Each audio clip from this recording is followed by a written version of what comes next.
homem é a medida de todas as coisas.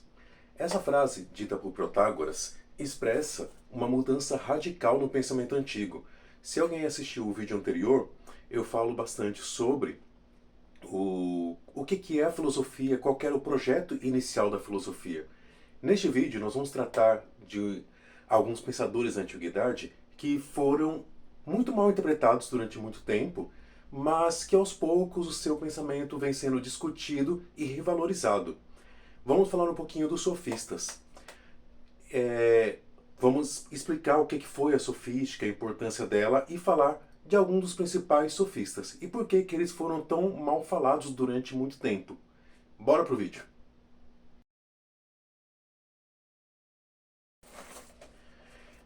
Eu acredito que com essa frase, o homem é a medida de todas as coisas, a gente já consegue ter uma ideia da mudança tão radical que está ocorrendo aqui. Por quê? Quem se lembra, os primeiros filósofos buscavam o princípio de todas as coisas. E eles buscavam, muitas vezes, em princípios naturais. Tales de Mileto, tudo é água. Anaxímenes é o ar. Heráclito é o fogo. Então, esse princípio era muitas vezes coisas palpáveis. Com os sofistas, isso vai mudar. Se o homem é a medida de todas as coisas, cabe voltar o pensamento ao próprio homem, ao que Giovanni Reale, que eu vou usar novamente, e também o Danilo Marcondes, diz que acontece um deslocamento daquela reflexão filosófica sobre a physis para a cultura do homem. Isso é muito importante.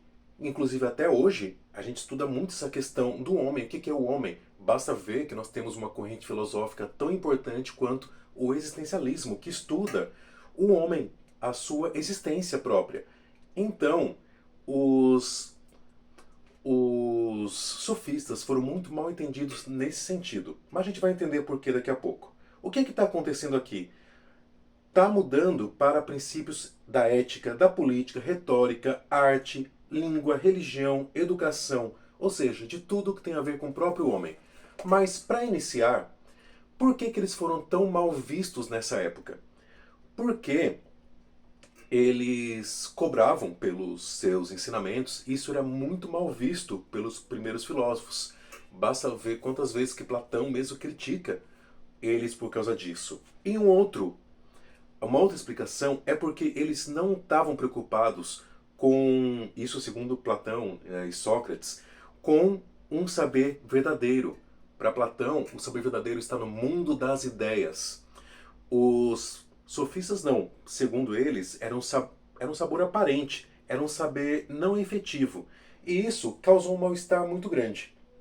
Foram verdadeiros inimigos dos sofistas, principalmente Sócrates e Platão, que a gente vê bastante. Inclusive, Platão tem livros em que ele dialoga com as ideias dos sofistas. Temos livros sobre Górgias, sobre vários outros, e são muito importantes da gente pesquisar e conhecer esse pensamento dos sofistas. Esse pensamento voltado para o homem é muito importante. É uma quebra total do que se estava fazendo. Isso, como eu já tinha falado, abre portas inclusive para Sócrates e Platão. Porque muitas pessoas falam que Sócrates foi quem trouxe o pensamento da physis para o pensamento humanístico. Mas na verdade, se a gente for olhar mesmo, os próprios sofistas já estão fazendo isso também. E é um deslocamento muito grande. Por quê? Quando a gente estuda os pré-socráticos, todos estão tentando dar uma resposta para a origem de todas as coisas. Chega mesmo alguns a dizer que são 4 elementos: terra, fogo, água e ar. Só que nenhum chegou a uma explicação verdadeira e final sobre o princípio de tudo. Então parece que houve uma certa saturação desse tipo de pensamento. Então aqui tem justamente essa mudança, justamente por causa disso e por causa do nascimento e do florescimento das demos, das polis, que precisa muito desse debate. Quem lembra aí, Atenas era uma democracia, então o que valia muito era a questão do debate, da conversa, do convencimento. Isso era próprio dos sofistas, convencer. E eles foram acusados justamente porque convencer não é a verdade. Pode ser que seja somente a força de persuasão da própria palavra que está sendo usada. Isso era muito mal visto por Platão e pelos filósofos, que tinha que se alcançar a verdade. Então não adiantava somente persuadir. Eles eram muito contra essa questão de somente persuadir pela palavra.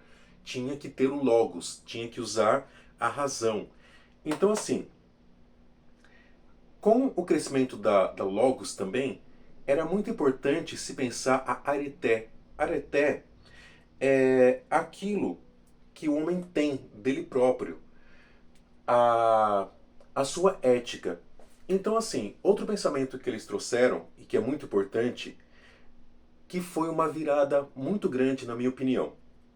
Quem já leu os filósofos mais, aliás, os escritores como Homero, Hesíodo, percebem que os gregos eram muito interessados na questão da, dessa virtude de nascença. Não é à toa que Hesíodo escreve todo aquele livro mostrando de onde os deuses vieram.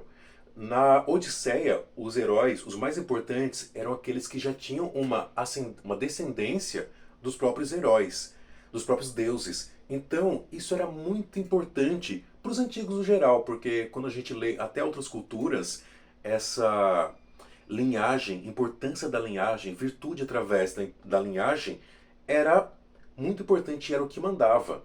Aqui não. Aqui se procurou na própria essência humana o que tem de importante, o que tem de virtude. E os sofistas acreditavam que era possível ensinar a virtude, ensinar o homem a ser virtuoso. Então se abriu um pressuposto muito grande para que se pensasse uma nova ética, diferente daquela que já vem de milênios sendo a mais importante, que era a virtude de nascimento. Então isso foi muito importante também. Essa virtude não só de sangue, nobreza de sangue, mas nobreza do próprio homem. Inclusive isso vai ser bastante criticado também. Essa maneira de ser, porque já foi aberto o pressuposto. Já foi aberto o pressuposto, não é à toa que Aristóteles, na sua Ética Nicômaco, já mostra o que é um homem virtuoso, através dos pensamentos dele, que a gente pode até falar aqui no outro vídeo, mas ele ali já está com com tudo isso aqui que os sofistas já tinham aberto, né? Pensar no ser humano como ele é, na sua própria virtude. Então, mesmo sendo criticados por eles mesmos beberam da fonte também dos sofistas. E é isso que é importante a gente frisar. Uma outra para terminar essa sessão é que os sofistas eram muito criticados porque eles eram andarilhos. Eles andavam ensinando por várias cidades. Eles não tinham aquele apreço pela cidade onde eles moravam.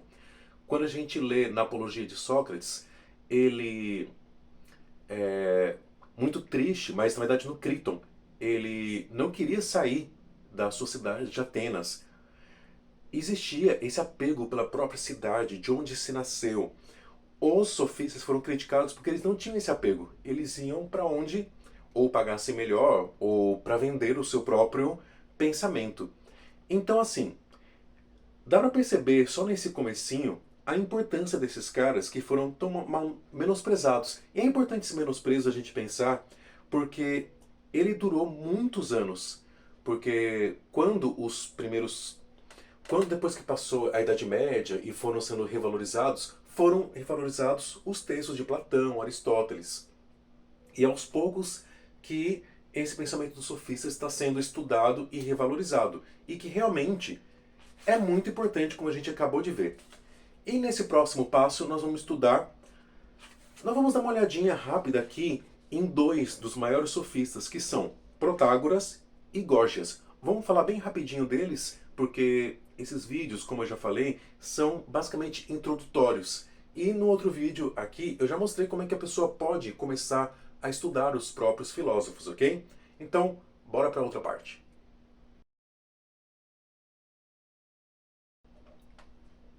Nesta parte, vamos falar de Protágoras. Protágoras tem uma frase que eu já citei bem no comecinho do vídeo, que é uma das mais famosas, uma das mais conhecidas, e nós vamos tentar entendê-la porque ela é a base do seu pensamento, que diz: o homem é a medida de todas as coisas, das que são por aquilo que são e das que não são por aquilo que não são. O que é essa medida? É que a norma do juízo, quem vai impor juízo sobre as coisas é o homem. Só que se eu coloco um juízo, a outra pessoa pode colocar um outro juízo sobre alguma coisa, está aberta a porta para o relativismo. O que é o relativismo? Que não existe uma verdade absoluta.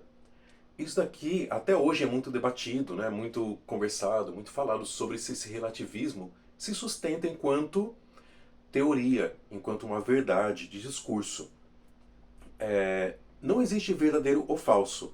Mas na verdade, o que Protágoras está ensinando é aos seus discípulos utilizar o melhor dos argumentos.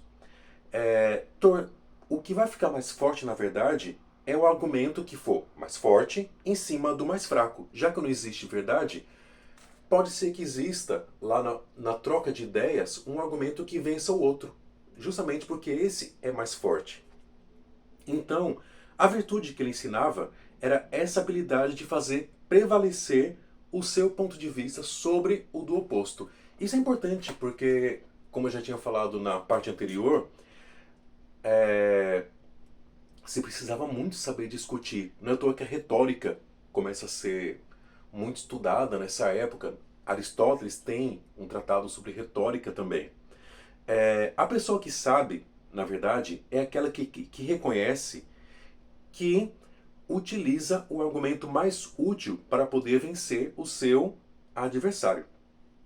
Só que, se a gente for parar para pensar, eu posso falar, eu estou com calor, e meu adversário falar que está com frio. Beleza. Só que será que não existe realmente uma régua por onde eu possa medir? Será que eu matar uma pessoa é correto? Eu posso falar, não, mas essa é a minha verdade. Então parece que não se sustenta muito bem, até porque para você poder falar que um argumento é mais forte do que o outro, parece que precisa existir um limite, algo onde ele veja que esse argumento é mais forte do que o outro. Senão, parece que um fica falando uma coisa, o outro falando que chega na outra, e não existe um ponto em comum. Nós chegamos a vários pontos em comum. Por exemplo, eu falo que isso aqui é um livro. Ninguém pode falar que isso aqui é um gato, por exemplo. É um livro, porque existe algo estabelecido de que ele é um livro de verdade. Então, parece que não se sustenta nesse ponto. Mas isso aqui foi muito importante, como eu falei para vocês, porque ele abre as portas para o pensamento sociopolítico. Um outro pensamento de Protágoras é importantíssimo no que tem a ver com agnosticismo. Olha o que ele diz aqui, ó. Dos deuses, eu não tenho a possibilidade de afirmar nem que sejam, nem que não sejam. Então, assim, racionalmente, não tem como dizer que os deuses existam ou que não existam. Isso aqui é importantíssimo também, porque abre margem para essa relativização do pensamento dos deuses e para que não se procure somente uma resposta através das respostas que os deuses dão, mas para o próprio saber filosófico, que é pensar as coisas através do pensamento racional. Segundo ele, os deuses não têm como explicar racionalmente. Então, deixa esse pensamento suspenso e vamos pensar as coisas que de fato existem. Isso aqui também é uma outra contribuição importante para o próprio saber filosófico, o saber racional, como já foi mencionado em outros vídeos aqui também. Ok, bora para a outra parte. Vamos enfim falar de Gorgias, que na minha opinião tem um pensamento bastante complexo para a época. O que eu acho mais legal de estudar os filósofos antigos é ver a tamanha inteligência com que eles argumentaram, colocaram as suas ideias. Porque numa época em que não tinham os livros, não tinham internet como a gente tem hoje, né? Os caras assim realmente chegaram a pensamentos sensacionais. Já Gorgias, na verdade, ele parte do niilismo. Ele destrói todo o edifício do que for estudado. Se a gente parar para pensar no que os outros filósofos tinham feito, estavam pensando o ser. Para ele, não existe o ser. Ou seja, se não existe o ser, nada existe. E esse é o niilismo. Os filósofos do ser chegaram a determinar que ele não seria um, nem múltiplo, nem gerado e nem gerado. Ou seja, não seria nada.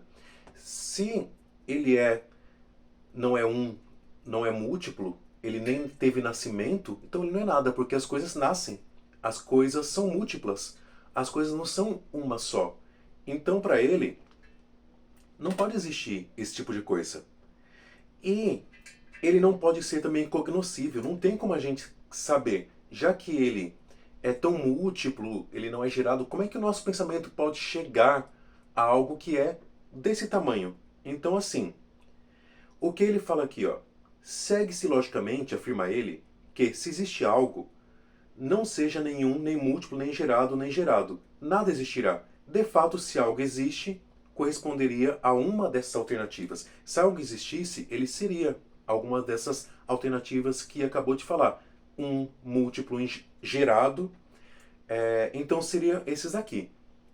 Então, assim, não tem como a gente pensar esse ser.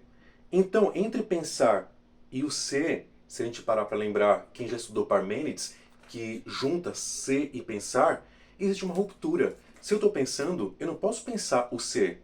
Se esse ser é muito maior, como eles falam, ele é incognoscível. Não tem como a gente, pelo menos, expressar.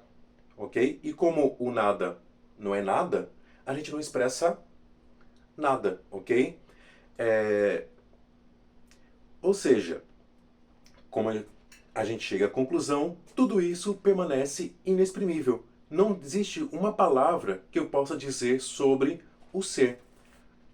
O que existe somente é a nossa palavra do que a gente vive aqui.